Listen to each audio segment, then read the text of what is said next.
পুরনো দিনের সেই চেনা স্বাদকে একটু ভিন্ন রূপে নিয়ে চলে এলাম আজকে। মাত্র 1 কাপ চালের গুঁড়ি দিয়ে যে এত মজার নাস্তা বানানো যায়, ভিডিওটা না দেখলে আপনি কিন্তু একটু বুঝতে পারবেন না। শুধু চালের গুঁড়ি আর দুধ দিয়ে যে এত মজার নাস্তা বানানো যায়, না দেখলে বিশ্বাস করবেন না। শেষ পর্যন্ত দেখুন, রেসিপিটা আপনার কাছে ভালো লাগবে। প্রতিদিনের একই নাস্তা খেতে খেতে কিন্তু আমরা বিরক্ত হয়ে গিয়েছি, তাই না? আজ চালের গুঁড়ি আর দুধ দিয়ে এমন একটা নাস্তা বানাচ্ছি যা একবার খেলে বারবার খেতে ইচ্ছে করবে। কম উপকরণ, সহজ রেসিপি আর স্বাদ একদম অসাধারণ। চলুন দেখে নেই চালের গুঁড়ি আর দুধ দিয়ে তৈরি আজকের দারুণ নাস্তার রেসিপি। আসসালামু আলাইকুম, আফরোজা কুকিং রেসিপি চ্যানেলে আপনাদের সবাইকে স্বাগতম। আশা করছি যে যেখান থেকে আমার ভিডিও দেখছেন সবাই ভালো আছেন, সুস্থ আছেন।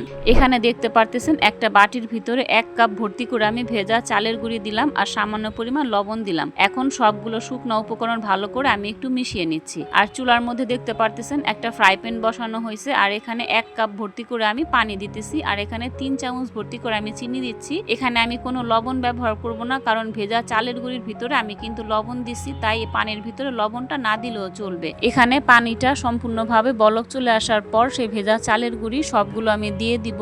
আর সেই চালের গুঁড়িটা কিন্তু পানির সাথে ভালো করে মিশিয়ে দিতে হবে। এটা ভালো করে মিশানোর পর কিন্তু ঠান্ডা করে নেওয়ার পর একটা সফট ডো কিন্তু বানিয়ে নিতে হবে।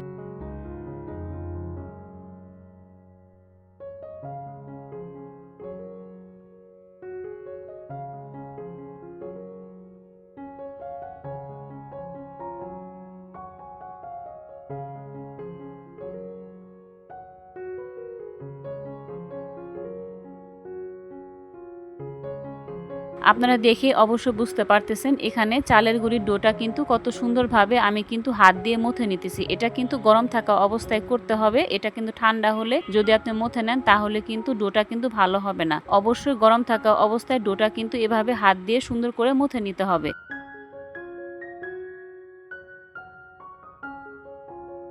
চালের গুঁড়ির খামিরটা এমনভাবে তৈরি করতে হবে যেন ভেতরে একদম সফট থাকে। খুব সাধারণ কিছু উপকরণ দিয়ে কিন্তু অসাধারণ এই নাস্তাটি কিন্তু তৈরি হয়ে যাবে। চালের গুঁড়ি দিয়ে ঝটপট নাস্তা তো অনেকেই বানিয়েছেন, কিন্তু আমার মনে হয় না এই নাস্তাটা আপনারা কখনো বাসায় বানিয়ে খেয়েছেন। মুখে দিলে মিলিয়ে যাবে এমন এক অসম্ভব মজার রেসিপি আজ আপনাদের সাথে আমি শেয়ার করছি। আপনারা কিন্তু এই নাস্তাটা কিন্তু বিকেলে নাস্তা হিসেবেও কিন্তু বানাতে পারবেন। আবার অনেক সময় হয় কি, বাচ্চারা কিন্তু স্কুলে যখন টিফিন নিয়ে যায় তখন কিন্তু টিফিন হিসেবেও বাচ্চাদেরকে ঝটপট কিন্তু নাস্তাটা বানিয়ে দিতে পারবেন। এই নরম তুলতুলে ম্যাজিক নাস্তাটা কিন্তু একবার মুখে দিলেই এর স্বাদ কিন্তু আপনি ভুলতে পারবেন না।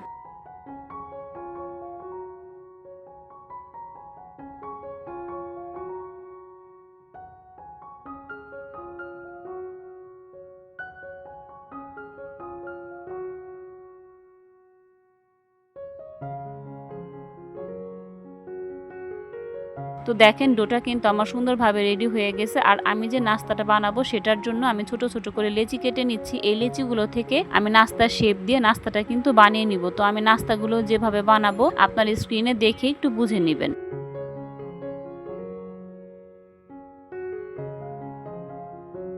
যারা ঘরোয়া উপকরণে অল্প সময়ে কোনো কিছু বানাতে চান, এই রেসিপিটা হচ্ছে তাদের জন্য। আপনাদের কাছে আমি রিকোয়েস্ট করব, আপনারা রেসিপিটা বাসায় রান্না করে দেখবেন আর পরিবারের সবাইকে বানিয়ে যখন খাওয়াবেন, আপনার পরিবারের সবাই কিন্তু আপনার রান্নার ফ্যান হয়ে যাবে আর বারবার কিন্তু রিকোয়েস্ট আসবে এটা বানানোর জন্য। আপনাদের কাছে আমি রিকোয়েস্ট করব, আপনারা একবার হলেও রেসিপিটা বাসায় বানিয়ে দেখতে পারেন।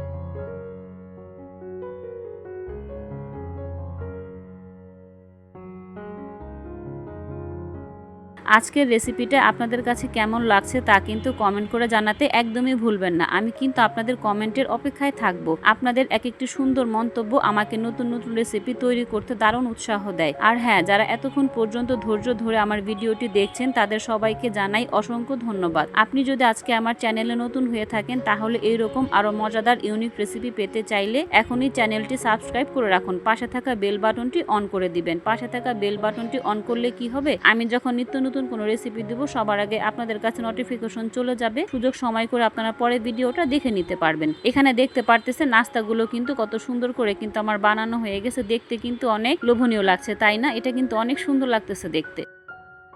আর এখানে দেখতে পারতেছেন চুলার মধ্যে কিন্তু একটু ফ্রাই প্যান বসানো হয়েছে। তো ফ্রাই প্যানের ভিতরে আমি 1 কাপ ভর্তি করে পানি দিচ্ছি, একটু ফ্লেভার আসার জন্য সামান্য পরিমাণ এলাচি দিচ্ছি। আপনারা যদি এলাচি ফ্লেভার পছন্দ না করেন স্কিপ করতে পারেন। আর সামান্য পরিমাণ একটু লবণ দিচ্ছি। আর এখানে মানে ছোট একটা বাটির মাপ দিয়ে, বাটিটা কিন্তু ভর্তি করে চিনি দেই নাই, মানে বাটিটার একটু কম হবে, আমি চিনি দিয়ে দিলাম। এখন সবগুলো উপকরণ ভালো করে কিন্তু একটু মিশিয়ে দিতে হবে।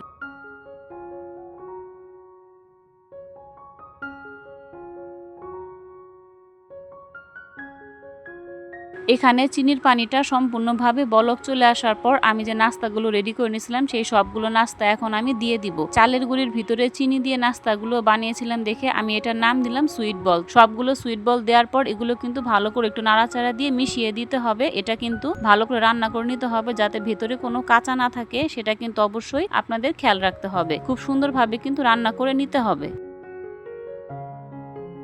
এই পর্যায়ে কিন্তু সুইট বলগুলো কিন্তু আমার রান্না করে নেওয়া শেষ হয়ে গেল। আর এখানে 1 কাপ ভর্তি করে আমি দুধ দিয়ে দিলাম। দুধটা কিন্তু আগে থাকতে জাল দিয়ে আমি একটু ঘন করে রেডি করে নিয়েছিলাম। এইভাবে দুধটা জাল দিয়ে ঘন করে নিলে কি হবে, কাজটা কিন্তু খুব সহজ হবে। এখন আমি নাস্তার পরিমাণ অনুযায়ী আমি এখানে 1 কাপ দুধ ব্যবহার করতেছি। আপনারা চাইলে দুধের পরিমাণটা কিন্তু কম বেশি করতে পারবেন, নাস্তার পরিমাণ অনুযায়ী কম বেশি করে নিতে পারবেন। এখানে দুধটা দেওয়ার পর ভালো করে আমি আরো কিছুক্ষণ রান্না করে নিব। দেখুন কতটা লোভনীয় লাগছে মাশাআল্লাহ। এইভাবে করে কিন্তু আপনারা একবার হলেও নাস্তাটা বানিয়ে দেখতে পারেন, অনেক ভালো লাগবে। আশা করছি এটা কিন্তু ছোট থেকে বড় সবাই কিন্তু খুব পছন্দ করবে।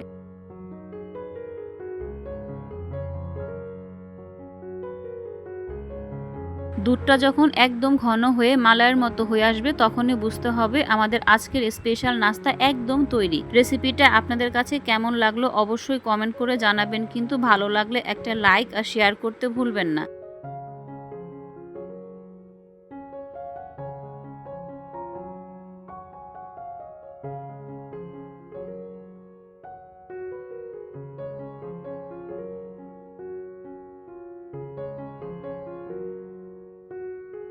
মাত্র 1 কাপ চালের গুঁড়ি দিয়ে যে এত মজার নাস্তা বানানো যায়, আপনারা কিন্তু এই নাস্তাটা বাসায় না বানালে কিন্তু একটুও বুঝতে পারবেন না। এই নাস্তাটা একবার বানালে আর আপনি যখন খাবেন তখন কিন্তু এটা বারবার বানাতে ইচ্ছা করবে। কম উপকরণ সহজ রেসিপিতে যে এত সুন্দর একটা রেসিপি বানানো যায়, বাসায় না বানালে আপনারা একদমই বুঝতে পারবেন না। এই নাস্তাটা বানানোর পর মুখে দিলেই কিন্তু একদম মিলিয়ে যাবে। অসাধারণ একটা নাস্তা রেসিপি। আপনারা অবশ্যই এটা বাসায় বানিয়ে দেখবেন। আর আপনাদেরটা কেমন হলো অবশ্যই আমার কমেন্ট বক্সে এসে কিন্তু জানাবেন। দেখুন নাস্তাগুলো কতটা পারফেক্ট হয়েছে মাশাআল্লাহ, দেখতে কিন্তু অনেক লোভনীয় লাগছে, তাই না? তো বন্ধুরা বলতে বলতে আসলে অনেকগুলো কথাই বলে ফেললাম। আমার কথার মাঝে যদি কোনো ভুল ত্রুটি থাকে সেটা আপনারা অবশ্যই ক্ষমার দৃষ্টিতে দেখবেন। আজকে এই পর্যন্তই, আবার দেখা হবে পরবর্তী রেসিপিতে। সেই পর্যন্ত আপনারা আফরোজা কুকিং রেসিপির সাথেই থাকুন। আপনারা সবাই ভালো থাকবেন, সুস্থ থাকবেন। আসসালামু আলাইকুম।